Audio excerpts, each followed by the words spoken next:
Hey, good morning. Good morning. It's 9:08 on my clock. I'm sorry. I was trying to share something. I'll tell you about it at the end of the broadcast. But happy Wednesday. We are once again in the middle of the month, halfway, leaning forward toward the weekend, right? It's Angela McGowan, your professional healthcare advocate, caregiver strategist. I'm the author of this book. Uh, that's March. What you don't know could kill you. How to get out of the hospital alive. And I'm the founder of Angie's Pace. Patient advocates committed to excellence. So happy Wednesday. Excuse me, I do have water this time. I'm ready. And thanks for joining me here. We're going to continue with our series. This is part 3. Can you hear me now? How to give your physician an annual review. So let me just go over this right now. Yes, we're giving the physician annual review is probably at the end, it's going to be quite easy. But what I'm doing is I want to make sure in these next few days until the end of the month that you are definitely certain of how to pursue it and why, that nothing will dissuade you from getting the results of whether or not you are getting excellent care, you're just getting adequate care, or you're not really getting any care, or you don't feel like no one cares. But regardless, an annual review is something that every patient must do on your way to becoming what? A powerful patient. And I still want to just remind everyone that this month is Immunization Awareness Month. Okay. Want to be aware of if you should be getting some vaccinations, if you haven't, if you're a little behind, whatever, for yourself, for your child. This is the month where you need to look at the records, check appointments, make them if you haven't. If you miss them, reschedule them, because you and of course our future, the children, the babies, are so important. I'd say this every day is true, that when we're talking about immunizations, vaccinations are very personal in regards to people getting them for themselves and then getting them for their young children.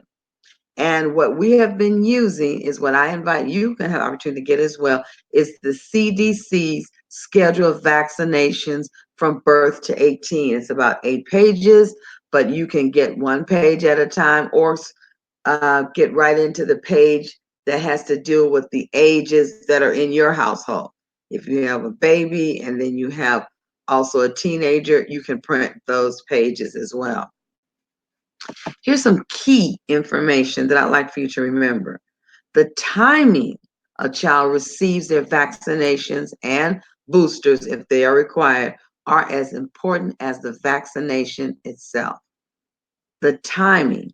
Okay, so if there are shots that are due at 6 months and you don't take the baby till 8 months or 8.5 months, well, the timing is off, because remember, that particular shot could have a booster due at 9 months. And so all of these things are critical. That's why I'm inviting you to go and get a copy from the CDC for the vaccination schedule from birth to 18, from 8 to no. Okay.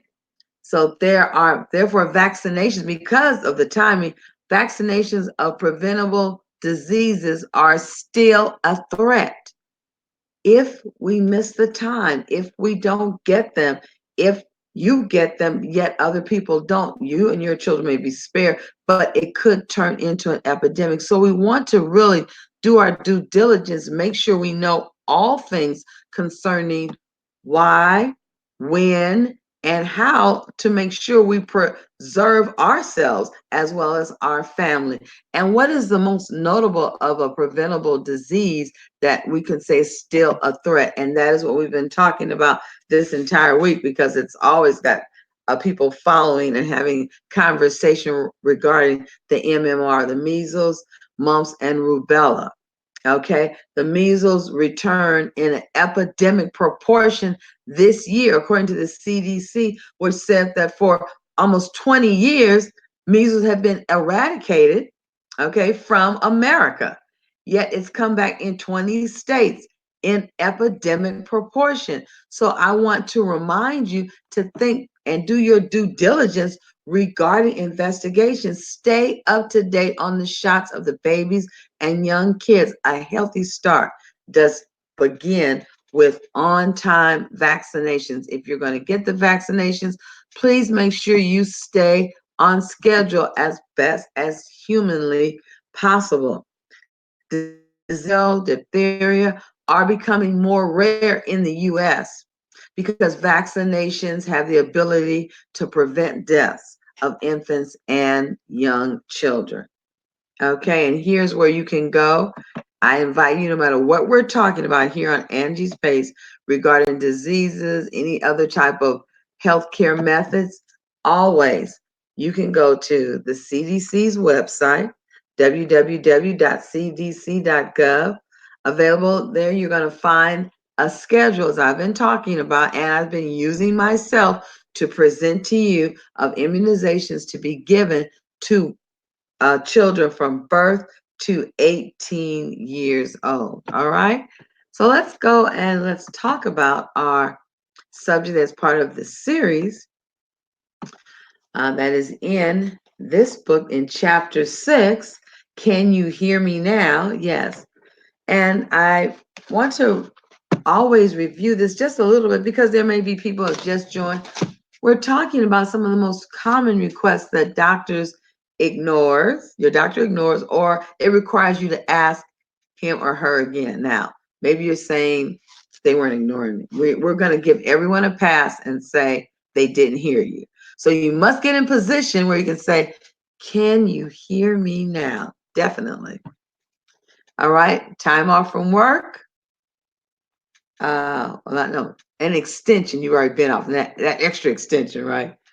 Was about your medication. Either you want to get off of it, an increase or a decrease of it, about a second opinion, getting a referral and authorization to another specialist or to a specialist, period, an alternative form of treatment that you might have read on and someone in your family or your friends have had great success with. And so you want to use that, you presented that to your physician.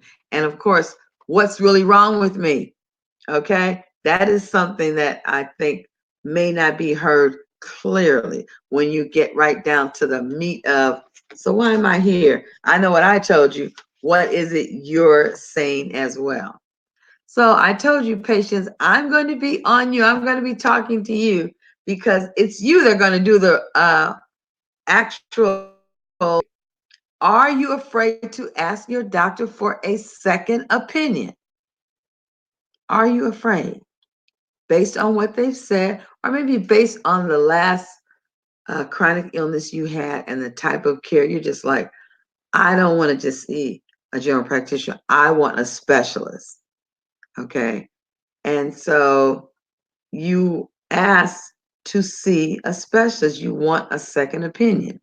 Are you afraid, or is it that you want it in your mind, but the reason the doctor doesn't hear you is because you haven't said it out loud? I just thought of that. Maybe it's not, can you hear me? I haven't said it yet.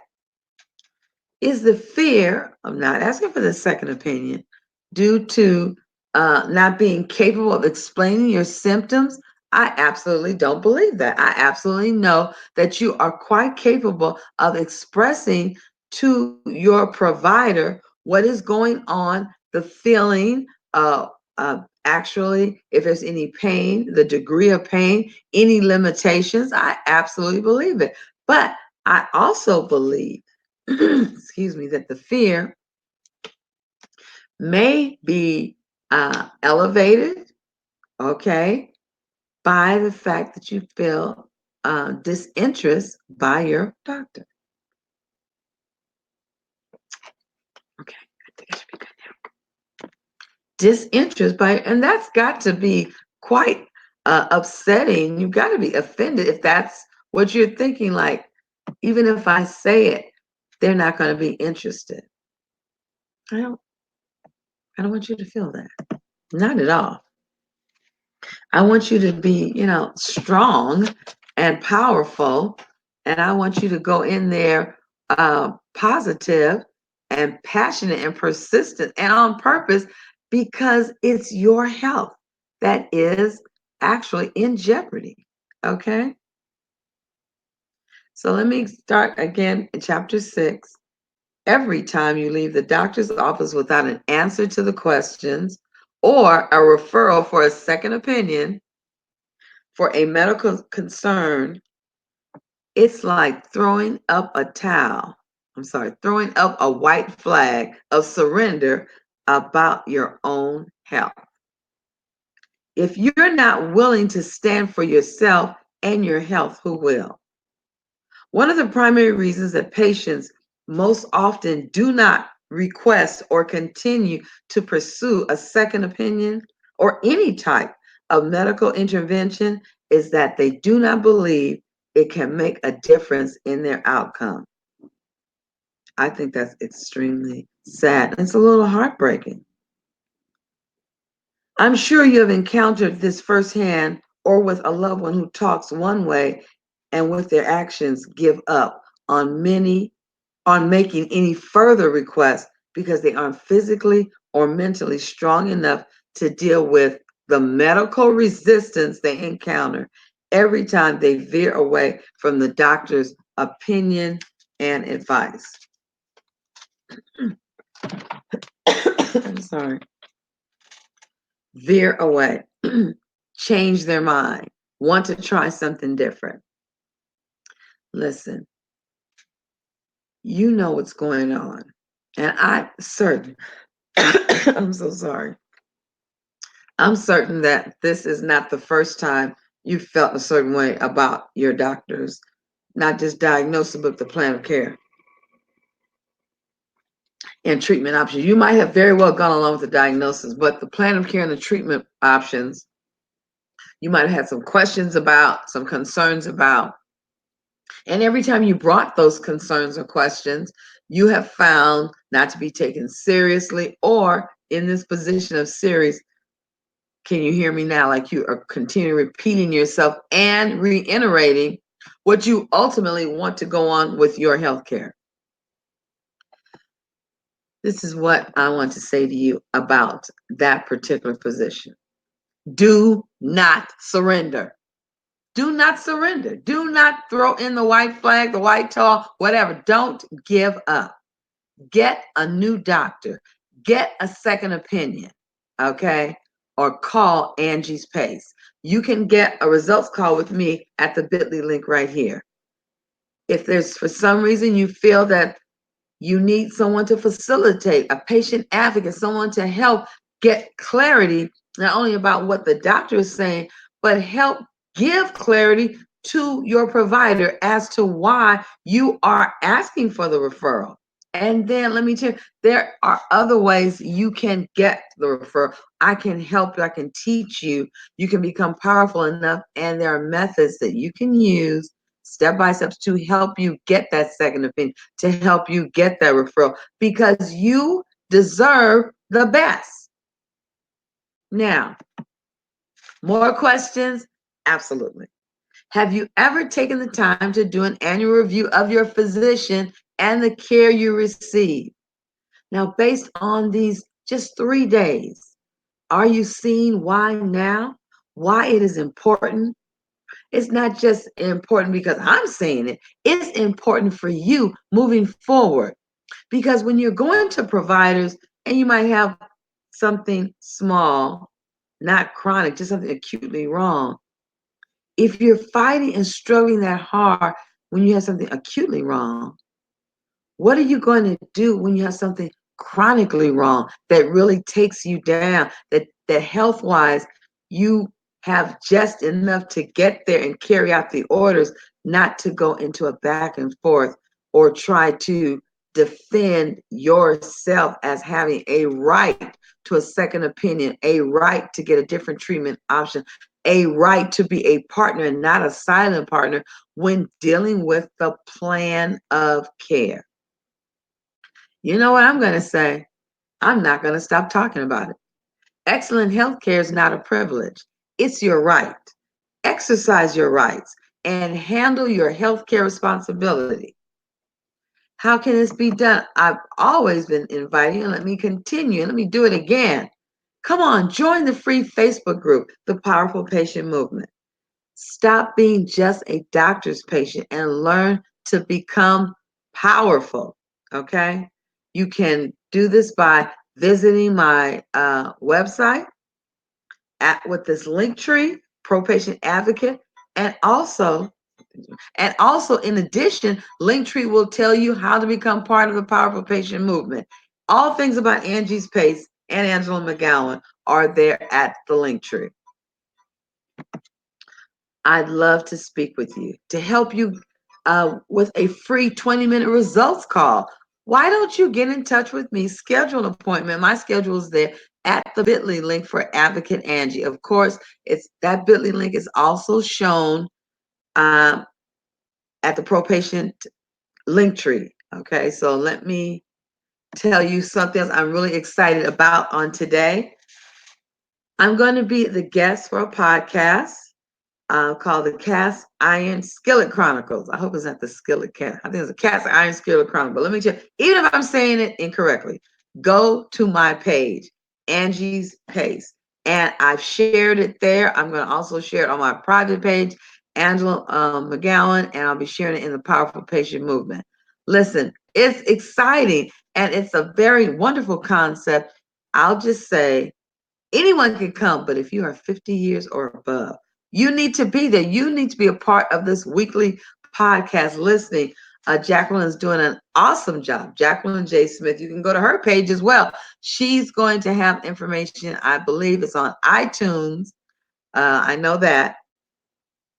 SoundCloud, I remember that. But as a person who doesn't have iPhone, that's why I'm not really with it. But I know she said iTunes and SoundCloud.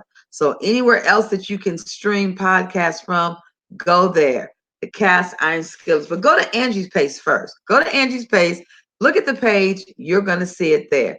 Thanks for joining me. I really appreciate you so much. I'm Angela McGowan, your professional healthcare advocate, caregiver strategist.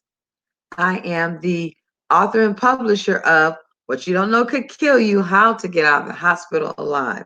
I help you navigate through healthcare sea of red tape, and I create strategies that allow you to give excellent healthcare as you care for yourself as well. I'm leaving you with those two things. I do it every day.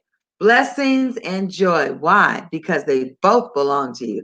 Have an awesome day and continue to have a blessed week. And I believe the podcast is going to be, and don't let me do that. Just go to my page. Let me do it. Just go to my page. I believe it's in the evening. I don't know if it's 6 or 6:30, but it's Eastern. So out here on the West Coast, it's going to be 3 hours earlier. Please go to my webpage at Angie's Pace. Blessings to all of you. Bye.